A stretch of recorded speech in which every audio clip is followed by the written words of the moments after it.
holder bolt is a removable piece that allows you to secure attachments to your multi-tool. The steel bolt can wear out over time, both on the ribbing that holds it into the tool and at the head where the attachments rub against it. Sometimes it is simply lost while changing attachments. Replacing the holder bolt is a repair that you can do yourself, and I'm going to show you how.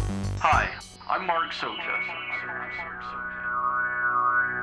Do-it-yourself repairs like these are easier than you might think. From lawn machines to cordless grills, kitchen mixers, Outdoor grills. our how-to videos walk you through each repair from start to finish. So doing it yourself means never having to do it alone. Let's get started. The holder bolt is very simple to remove and install. First, I'll pull back the lever that secures the bolt. Now I can pull the bolt away from the spindle. I'll install the new bolt by pressing it firmly into the spindle and clamping it into place.